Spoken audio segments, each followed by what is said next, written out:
What is up, guys? It's been a long time since I got to do one of these, and I'm extremely excited for this. So, I'm building today my first micro ITX build, or I guess it's just ITX. I got quite a few goodies in Akihabara. For those of you guys that don't know, Akihabara is kind of the technology slash anime center of Tokyo. You can literally find just about anything you want there, from models to figurines to computer stuff. So anyway, I'm going to go through kind of the stuff that I picked up, starting off with, let's see here. Let's start off with the brains of the build, which, I'm sorry, I don't have a lot of space, so give me a second. Alright, so starting off with the brains of the system, I picked up a Ryzen 5. This is the 5000 series, so this is the 5600G right there. Pretty cool. I can't wait to do this. This is also my first full Ryzen build. For cooling, I picked up two of the Noctua A12 by 15 fans, 120mm fans. I was really happy I was able to get these. For the CPU, I wanted to get the D15, but I couldn't because it didn't fit the case I wanted, so I went with the D9L. So, smaller version basically of the D15. For motherboard, we went with the B500 Phantom Gaming ITX/AX from ASRock. It's a really cool board. It has a lot of different features on it. This actually comes with both Wi-Fi 6, comes with two M.2 slots, which most ITX boards only come with one, and also comes with, I believe it said Bluetooth as well, is automatically installed as well. I'd have to look. Yeah, right here, Bluetooth 5.1 module. So it has built-in Bluetooth, which is really cool. For memory, now you guys are going to kind of hate me for this, but I went with the Corsair 32GB Vengeance LPX. You might see this number here, 2666. I wanted the 3200 megahertz kit, but they didn't have any in stock at the stores I went to. Apparently everyone's buying up 3200 megahertz. I don't know why, but they are. So I went with the 2666. This motherboard I picked also has the ability to overclock the RAM, so I'm going to attempt to do that to try to get a little bit more juice out of the RAM. As everyone knows, Ryzen likes to have faster memory than Intel does. For power supply, we went with the V650 SFX Gold power supply, 80 plus gold, 650 watt power supply, fully modular. And this is also the smallest power supply I've ever actually bought. And I'm pretty excited to work with it.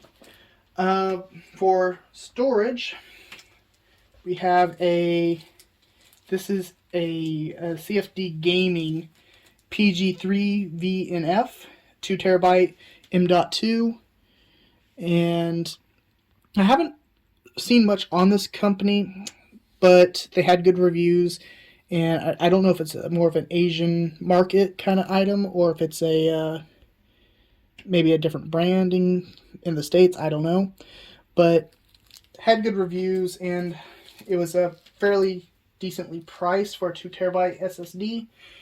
And for the case, I went with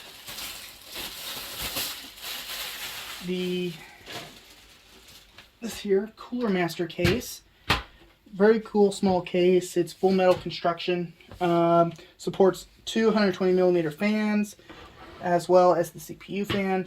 I wanted to originally get a what's it called, all-in-one cooler, but I had some confusion on that, so I decided just to go with the safe route and went with the Noctua fans instead.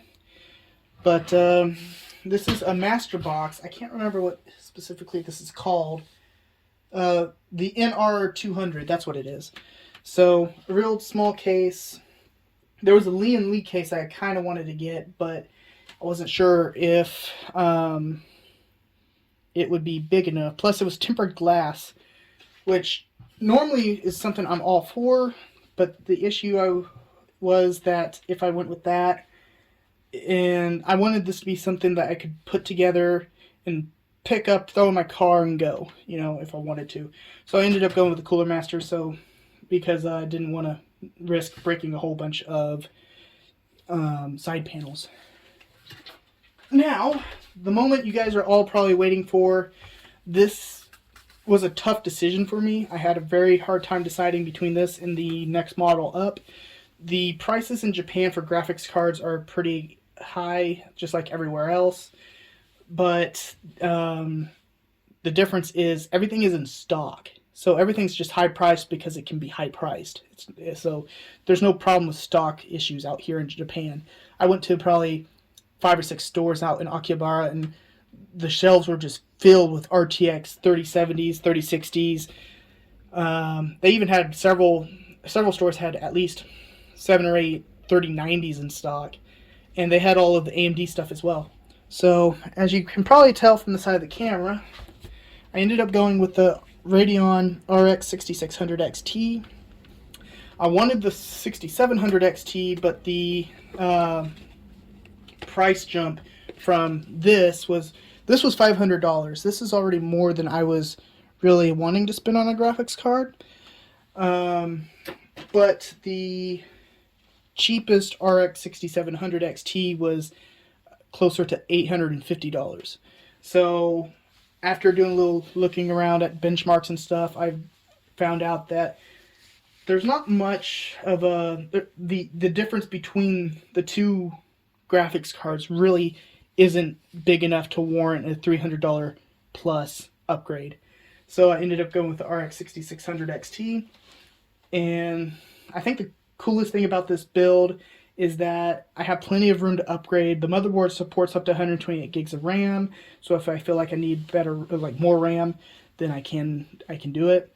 The CPU, same thing. If prices come down somewhat on the higher end Ryzen products, then I can also switch over to the the R9, or the 5950X or something like that.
Alright guys, moment of truth.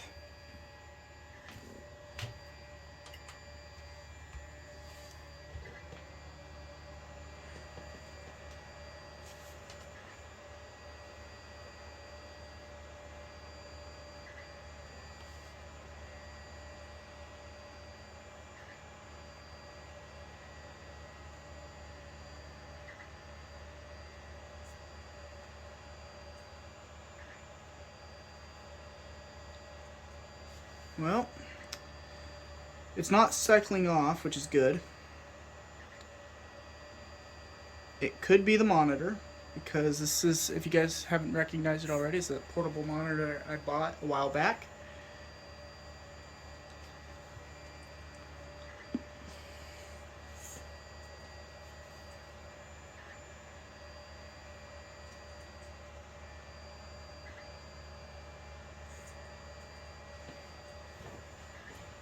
Alright.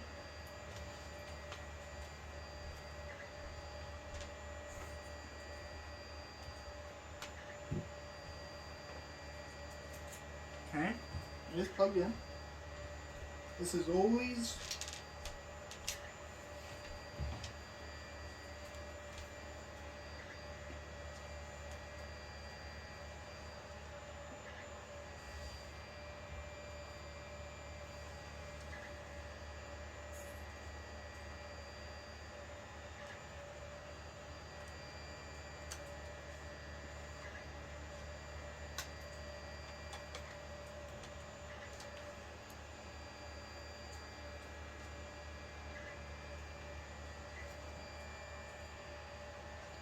okay, so we do have power.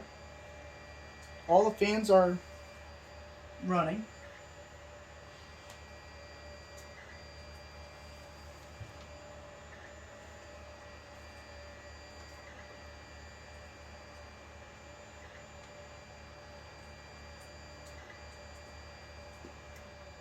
Okay, let's try it again.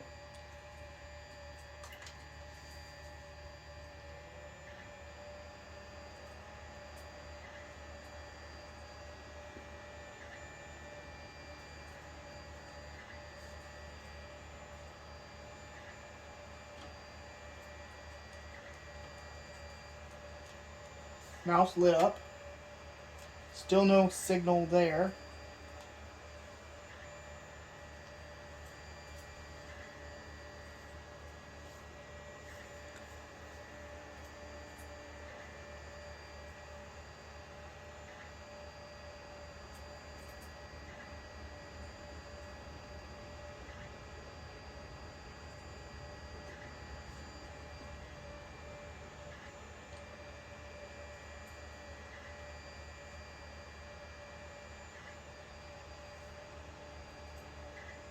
Okay, nothing.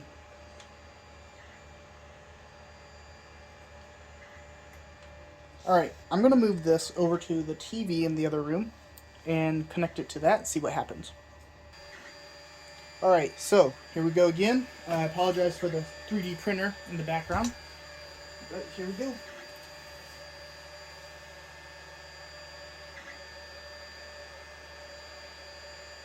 Oh, there we go. We're getting something this time. Select proper boot device. Okay, so we got something. Alright, so we can officially say it boots. I'm surprised it didn't go into the BIOS first, but it does boot. That is good. I can't do anything about the boot drive yet because the Windows key is still downloading or installing or whatever it is. But we do have it. It is posting. That is good. A few updates though. So I had to put the fans on the side panel. If I had them on the bottom, they'd just be blowing straight up at the graphics card, and I need air to go into the system, so instead I have them on the side panel.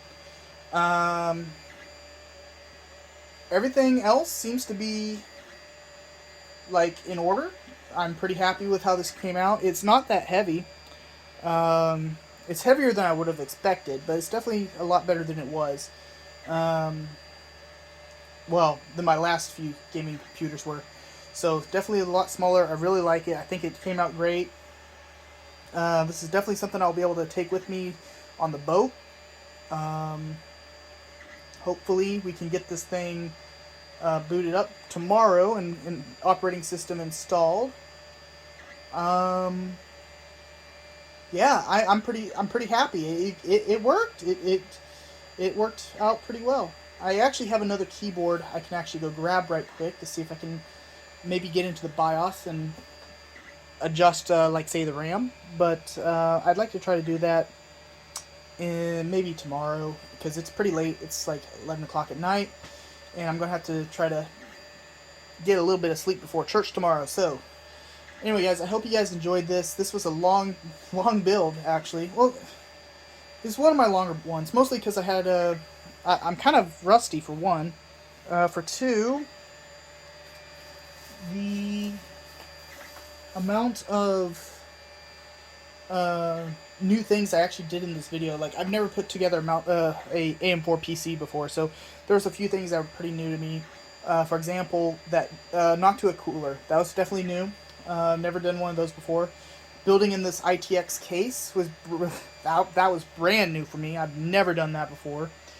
You know, this is my first all AMD build, so I'm pretty happy that it went fairly smoothly. And apparently, all the issue was with this was the fact that that stupid portable monitor did not recognize the signal from the computer. So that actually will be added into my full review of that. So whenever I can find the time to sit down and record that, I will. So look for if you guys are here right now and you're still watching, thanks for watching. Be on the lookout for some of my other content. Like I said, I'm going to be doing a full review of that portable monitor that I just picked up. And yeah, I hope you guys enjoy this. Be sure to like and subscribe if you haven't already, and I'll see you guys next time.